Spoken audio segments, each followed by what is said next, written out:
बिस्मिल्लाहिर्रहमानिर्रहीम। नाज़रीन, पाकिस्तान के ख़िलाफ़ जो हाइब्रिड वॉर हो रही है, जिसमें हिंदुस्तान इस वक्त सर फहरिस्त है पाकिस्तान के ख़िलाफ़ हाइब्रिड वॉर डिज़ाइन करने में और उसको एग्जीक्यूट करने में, उसकी जो एनाटमी है, उसकी साख्त है जो वो कुछ इस तरह से है कि हाइब्रिड वॉर में पाकिस्तान के जो पेरिफेरल इलाके हैं, दूर दराज के इलाका जात हैं, वहाँ पर रिबेलियंस को क्रिएट किया जा रहा है। और पाकिस्तान के अंदर जो उसके शहरी इलाका जात हैं, जिनको हम सेंटर कहते हैं, अंग्रेज़ी में दूर दराज के इलाका जात को पेरिफेरी और पॉलिटिकल साइंटिस्ट जो मेन इलाका जात है, जहाँ पे बहुत ज़्यादा इकोनॉमिक एक्टिविटी होती है, जहाँ एलीट रहते हैं, जहाँ पढ़े लिखे लोग रहते हैं, जहाँ बहुत पेशा वराना तरबियत याफ्ता लोग रहते हैं, वहाँ पे उसको सेंटर कहा जाता है। तो सेंटर के अंदर अफराद को इस रुझान की तरफ माइल किया जा रहा है कि वो अपनी रियासत के ख़िलाफ़ एक बयानिया कायम करें, यानी रियासत के अदारों के ख़िलाफ़ बयानिया कायम करें। और इस अदारे में सर फहरिस्त फ़ौज का अदारा है। फ़ौज और उसके बाकी तरबियत याफ्ता अदारे जैसे कि इंटेलिजेंस जिसे कहते हैं, तो उनके ख़िलाफ़ बयानात देने के लिए एक ख़ास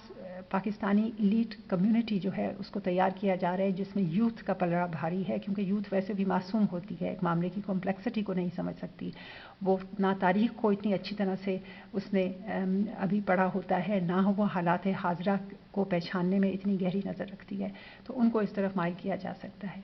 और तीसरी जो हाइब्रिड वॉर जो हो रही है पाकिस्तान के ख़िलाफ़, उसकी एनाटमी का जो फीचर है वो ये है कि पाकिस्तान को उसके उस हमसाए से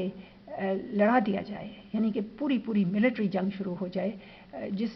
हमसाए के बारे में तारीख़ी तौर पर बैनुल-अक़वामी तौर पर ये तासुर है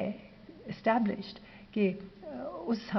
से जो भी टक्कर लेता है, जो भी रियासत टक्कर लेती है, जो भी एम्पायर टक्कर लेती है, वो खुद तितर-बितर हो जाती है। वो है अफ़गानिस्तान और अफ़गानिस्तान के जंगजू ट्राइब्स। तो ये तीन चीज़ें इस वक्त पाकिस्तान की ख़िलाफ़ जो हाइब्रिड वॉर हो रही है, इसमें दुश्मन ने तरतीब दी है इन तीन चीज़ों को। जहाँ तक हमारे जो एलीट्स हैं, क्योंकि ये एक नई चीज़ है, ये इससे पहले इतनी ज़्यादा हद तक नहीं होती थी, जहाँ तक एलीट्स में जो यूथ है उसका इस्तेमाल कि रियासत के अदारों के ख़िलाफ़ वो ज़्यादा से ज़्यादा प्रोपेगेंडा करें, इंफॉर्मेशन वॉरफेयर जो है वो इनके ज़रिए इस्तेमाल की जा रही हो पाकिस्तान के ख़िलाफ़। तो इनमें एक और ख़तरा ये होता है नाज़रीन कि ये लोग जब इस्तेमाल हो जाते हैं, जब अपनी फॉलोइंग क्रिएट कर लेते हैं, जब इस किस्म की ज़हर आलूद बातें करते हैं अपने अदारों के ख़िलाफ़, जिसमें उनको सब जगह सुना जाता है और लोग इनकी बात मानना शुरू हो जाते हैं, इनको हीरो मानना शुरू हो जाते हैं, तो उस वक्त इनकी शोहरत की जो बुलंदी होती है, उस वक्त दुश्मन अपना वार करता है और ऐन मुमकिन है कि इनको ख़त्म कर दें, इनको कत्ल कर दें, इनको असैसिनेट कर दें। और उस असैसिनेशन का सारा अताब गिरे पाकिस्तान के रियासत के उन अदारों के ऊपर जिसके ख़िलाफ़ बात करते करते ये लोग मशहूर हुए और हीरो बने या हीरोइन बने। जब ये होता है तो फिर एक रिबेलियन को आप जो है एक नई सतह के ऊपर, ऊंची सतह के ऊपर पुश कर देते हैं, ताकि अब जो वर्बल ट्रीजनस एक्टिविटी थी उसमें मिलिटराइजेशन आ जाए और वो मिलिट्री ट्रीजनस एक्टिविटी में तब्दील हो जाए, जिसमें सिर्फ पेरिफेरी के रेबल्स जो हैं वो ही ना लड़ रहे हों, शहर के अंदर से भी मिलिटराइजेशन उभरे और वो भी जंगजू लोग जो हैं अपनी ही रियासत के ख़िलाफ़ खड़े हो जाएं अर्बन वॉरफेयर के ज़रिए। ये होता है दुश्मन का गोल, ये उसका आइडियल होता है, उस तरफ वो फेंकना चाह रहा होता है। और जो अफवाज है वो अपने ही किसी हमसाये से, अब हिंदुस्तान की पूरी कोशिश है कि पाकिस्तान अफ़गानिस्तान से लड़े। पाकिस्तान अगर अफ़गानिस्तान के साथ लड़ने में मशगूल हो जाएगा तो एक तो हिंदुस्तान की long arm, military long arm जो है, जो पहले ही नेटो अफवाज जब 20 साल अफ़गानिस्तान में रह के गई थी तो हिंदुस्तान के लिए उन्हें तरह तरह के बहुत से एसेट्स वहाँ पे क्रिएट किए थे।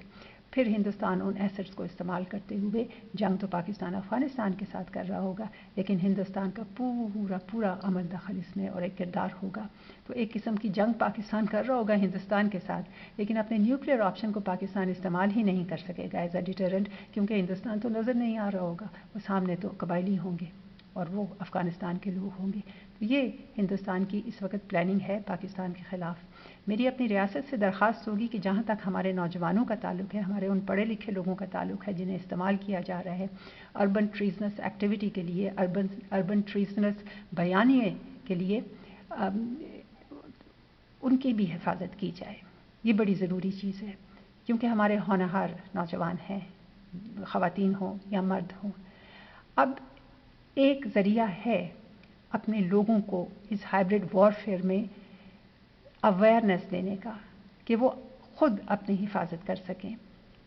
اور اس اویئرنیس میں ان کو یہ بتانا ضروری ہوتا ہے کہ ہائبرڈ وار ہوتی کیا ہے, دشمن کے اہداف ہوتے کیا ہیں اور کس طریقے سے وہ آپریٹ کرتا ہے. ویسے بھی ایز اے ریاست ہم جو ہیں, اور ہمارا ہی نہیں, یہ پورے گلوبل ساؤتھ کا ہے. گلوبل ساؤتھ میں اپنے عوام کو لوگ ان چیزوں کے لیے تیار ہی نہیں کرتے جنہیں ہائر لیولز آف ایگزسٹنس کہتے ہیں. وہ صرف ان کا پیٹ بھرا رہے, ان کے لیے غذا رہے, بس وہ لوور لیول آف ایگزسٹنس کے اوپر ہی, کیونکہ سدرن اکانومیز ہیں نا, غربت کے ماحول میں قائم کردہ اسٹیٹس ہیں,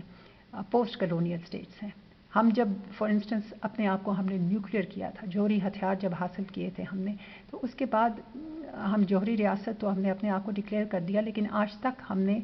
فال آؤٹ شیلٹرز اپنے ملک میں قائم نہیں کیے, کیونکہ ہمارا دماغ ہی اس طرف نہیں جاتا کہ کوئی جوہری جنگ ہو بھی سکتی ہے. اور ہندوستان اب لمیٹڈ جوہری ہتھیار کے استعمال کی باتیں کر رہا ہے. ہندوستان میں جس قسم کی پولیٹیکل پارٹی کو طاقت دی گئی ہے وہ RSS ہے, جو کسی زمانے میں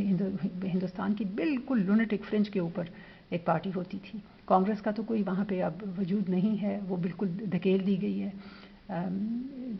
جو ہے وہ سائڈ لائن مارجنلائز کر دی گئی ہے. ہندوتوا پارٹی ہے.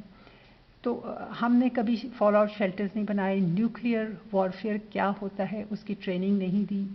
اپنے عوام کو, اور اسی طرح ہم ایگزسٹ کرتے رہے 40 سال, اور اب ہائبرڈ وارفیئر اپنے عروج پہ ہے پاکستان کے خلاف. اب ہمیں اپنے عوام کو یہ تربیت دینی ہے کہ ہائبرڈ وارفیئر میں عوام کو کس طریقے سے استعمال کیا جاتا ہے, اور کس طریقے سے انہی کو پھر نشانہ بنایا جا سکتا ہے دشمن کے ہاتھوں, تاکہ ہمارے نوجوان الرٹ ہو جائیں. تو اپنی ریاست سے میری درخواست ہوگی کہ اس قسم کے کسی پروگرام کو انسٹیٹیوٹ کریں, اس قسم کی اویئرنیس کو پھیلائیں, کیونکہ صرف اویئرنیس ہی عوام کو اپنے آپ کو محفوظ کرنے کا ایک راستہ دکھا سکتی ہے. آپ دیکھ رہے ہیں زینیا ستھی.